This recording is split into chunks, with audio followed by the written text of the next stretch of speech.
మొక్క ఏపుగా ఎదగాలంటే దాని వేర్ల నుంచి నీరు చక్కగా అందుతూ ఉండాలి. వేర్ల నుంచి నీరు అందకపోతే మొక్క ఎండిపోయి చివరికి చనిపోతుంది. మన ఎముకలు అంతే. రక్తనాళాల నుంచి నిరంతరం రక్తం సాఫీగా సరఫరా అవుతున్నంత వరకు ఏ ఇబ్బంది ఉండదు. ఎముక సజీవంగా ఉంటుంది. అయితే ఏ కారణంగానైనా రక్తనాళాల నుంచి రక్తం సరఫరా జరగకపోతే మొక్కలాగే ఎముక కూడా క్రమంగా శుష్కించుకుపోతూ చివరికి ఎండిపోతుంది. ఈ రకమైన పరిస్థితిని ఎవాస్కులర్ నెక్రోసిస్గా పిలుస్తారు.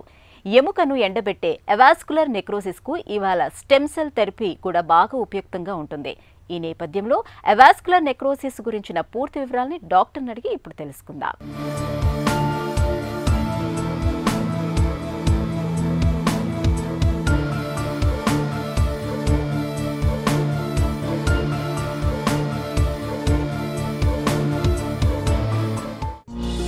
ఎవాస్కులర్ నెక్రోసిస్ అంటే ఏంటి?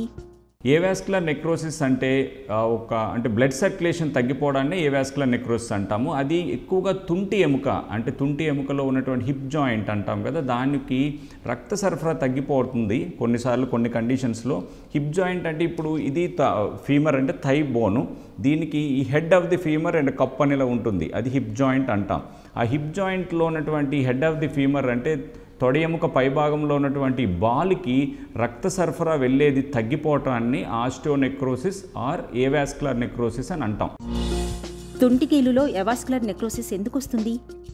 నార్మల్గా ట్రమాటిక్ అండ్ ఇంజరీ రిలేటెడ్గా కూడా రక్త సరఫరా ఈ బాల్కు తగ్గిపోవచ్చు, లేకుంటే ఇంజరీ కాని కొన్ని కండిషన్స్లో కూడా ఈ విధంగా జరగవచ్చు. ఇంజరీ కండిషన్స్లో ఈ ఫ్రాక్చర్ నెక్ ఆఫ్ ఫీమర్ అంటే పడిపోవటం వల్ల ఈ neck head and neck junction దగ్గర ఇక్కడ ఇరిగిపోవటం వల్ల దీని బ్లడ్ సర్క్యులేషన్ తగ్గిపోయి ఏవాస్కులర్ నెక్రోసిస్ అని రావడం జరుగుతుంటుంది. అదేవిధంగా డిస్లొకేషన్ అంటే కప్పు నుంచి బాల్ ఇలా బయటకు వచ్చినప్పుడు కూడా బ్లడ్ సర్క్యులేషన్ తగ్గిపోవచ్చు. అదేవిధంగా చిన్నపిల్లల్లో స్లిప్డ్ క్యాపిటల్ ఫీమరల్ ఎపిఫైసిస్ అంటాం, అంటే ఇది జారిపోతుంది ఒక్కొక్కసారి ఇది పట్టుకోక, దానివల్ల కూడా రక్త సరఫరా తగ్గిపోతుంది. ఇవన్నీ కూడా ట్రమాటిక్ కండిషన్స్ అంటాం. అయితే నాన్ ట్రమాటిక్ కండిషన్స్ అంటే ఇంజరీ లేకుండా రక్త సరఫరా ఎందుకు పోతుంది కొన్నిసార్లు అనే విషయాన్ని గురించి ఎక్కువగా మనం డిస్కస్ చేయాల్సిన అవసరం ఉంటుంది. ఈ ఇంజరీ లేకుండా ఉండే వాటిలో మోస్ట్ ఇంపార్టెంట్ హీమోగ్లోబినోపతీస్ అని అంటాం. అంటే రక్త సరఫరా తగ్గిపోవడము, క్లాట్ అయిపోయే మెకానిజం పేషెంట్స్కి జెనెటిక్గా బాగలేకపోవడం వల్ల అవుతుంది. దాన్ని కోయాగ్లోపతీస్ అని కూడా అంటాము. అలాగే సికిల్ సెల్ ఎనీమియా అని, అదేవిధంగా కొన్ని కండిషన్స్లో మనం స్టీరాయిడ్స్ అవి ఇవ్వాల్సి ఉంటుంది, అంటే మెడికల్గా కూడా స్టీరాయిడ్స్ ఇవ్వాల్సి ఉంటుంది. అటువంటి కండిషన్ అంటే స్టీరాయిడ్ యూసేజ్ చేయటం వల్ల కానీ, ఎక్కువగా ఆల్కహాల్ కన్జంప్షన్ చేసుకునే పేషెంట్స్లో కూడా ఈ విధమైనటువంటి ఏవాస్కులర్ నెక్రోసిస్ వస్తుంది. అదే ట్రీట్మెంట్లో భాగంగా రేడియోథెరపీ కొన్నిసార్లు ఈ కండిషన్స్లో కొన్ని అంటే మన క్యాన్సర్ లాంటి కండిషన్, పెల్విక్ ఆర్గాన్స్లో ఉన్నటువంటి క్యాన్సర్స్కి మనం రేడియోథెరపీ ఇస్తుంటాం. రేడియోథెరపీలో కూడా ఒక్కొక్కసారి ఈ ఏవాస్కులర్ నెక్రోసిస్ అనేది వచ్చే అవకాశం ఉంటుంది. సో స్టీరాయిడ్ థెరపీ కానీ రేడియోథెరపీ ఇచ్చే ఒక పేషెంట్స్లో కానీ, అదేవిధంగా ఈ సికిల్ సెల్ ఎనీమియా, హీమోగ్లోబినోపతీస్, తర్వాత ఈ కోయాగ్లోపతీస్ అనేటువంటి ఈ డిసీజెస్ వల్ల ఇటువంటి ఏవాస్కులర్ నెక్రోసిస్ వస్తుంది. ఇంకొక విషయం ఏంటంటే వీటిలో ఈ పోస్ట్ కోవిడ్ అంటే కోవిడ్ సెకండ్ వేవ్ తర్వాత ఉన్నటువంటి మేల్స్ పేషెంట్లు, ఎస్పెషల్లీ మగవాళ్ళలో 20 నుంచి 40 సంవత్సరాల మధ్య ఉన్న వాళ్ళలో ఇటువంటి కండిషన్స్ ఈ మధ్య చాలా ఎక్కువగా రావడం జరుగుతుంది. అంటే ఈ ఏవాస్కులర్ నెక్రోసిస్ రావడం జరుగుతుంది. ఎవాస్కులర్ నెక్రోసిస్ ఎందుకు ప్రమాదం? యూజువల్గా ఫస్ట్ స్టేజెస్లో అనమాట కొంచెం నొప్పి ఉంటుంది, నడిచేటప్పుడు నొప్పి కానీ, మటం వేసుకోలేకపోవడం, కింద కూర్చోలేకపోవడం, ఇలాంటి సిమ్టమ్స్ కొంచెం చెప్తూ ఉంటారు.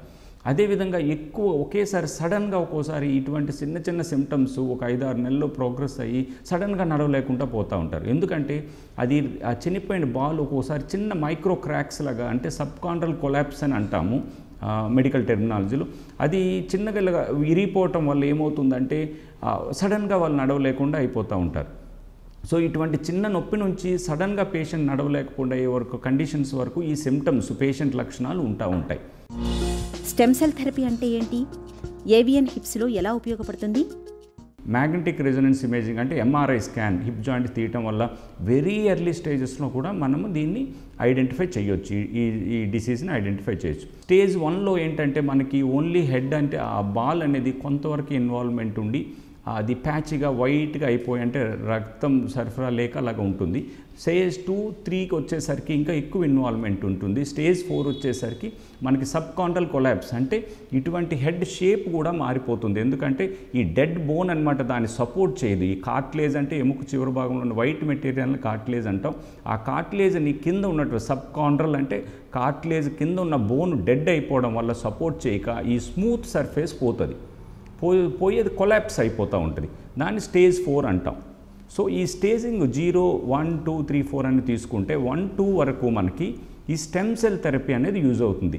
స్టేజ్ 3 వచ్చేసరికి యూజువల్గా ఒక 40% వాళ్ళకి మాత్రమే ఉపయోగపడుతుంది. రిమైనింగ్ 60% వాళ్ళకి అది డిసీజ్ ప్రోగ్రెస్ అయ్యి స్టేజ్ 4కి వెళ్ళడము తర్వాత రీప్లేస్ చేయడం జరుగుతుంది. స్టెమ్ సెల్ థెరపీతో ఏవియన్ హిప్స్ను ఎలా బాగు చేస్తారు?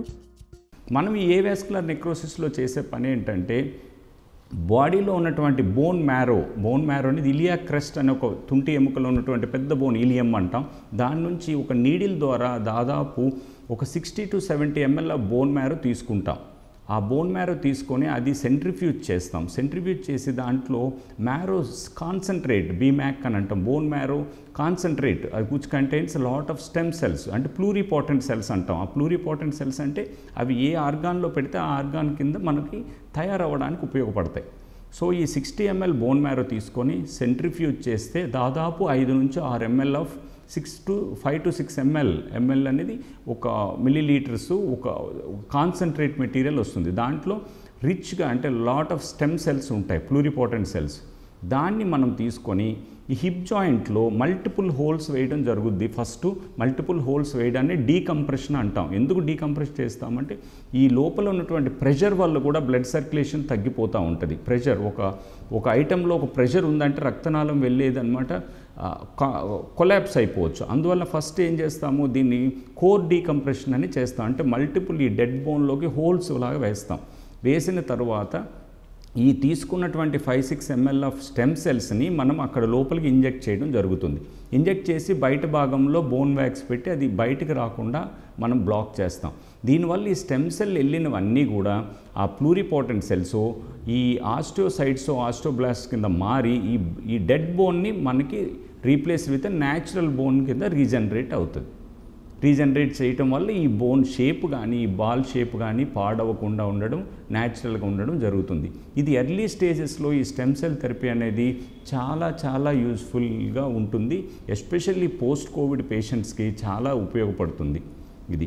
అదే కనుక స్టేజ్ 3 దాటిన తర్వాత స్టేజ్ 4కి వచ్చిన తర్వాత జాయింట్ రీప్లేస్మెంట్ అన్నది మాత్రమే దానికి ట్రీట్మెంట్ మార్గం, ఇంకో మార్గం ఉండదు. రక్త సరఫరా తగ్గటం వల్ల దెబ్బతిన్న తుంటి కీలుకు స్టెమ్ సెల్ థెరపీని ఒక చక్కటి పరిష్కారంగా చెప్పుకోవచ్చు. సంప్రదాయిక చికిత్సలతో పెద్దగా ఫలితం కనిపించినప్పుడు మూలకణాల సాయంతో చికిత్స చేయటం వల్ల మెరుగైన ఫలితాలు ఉంటాయి.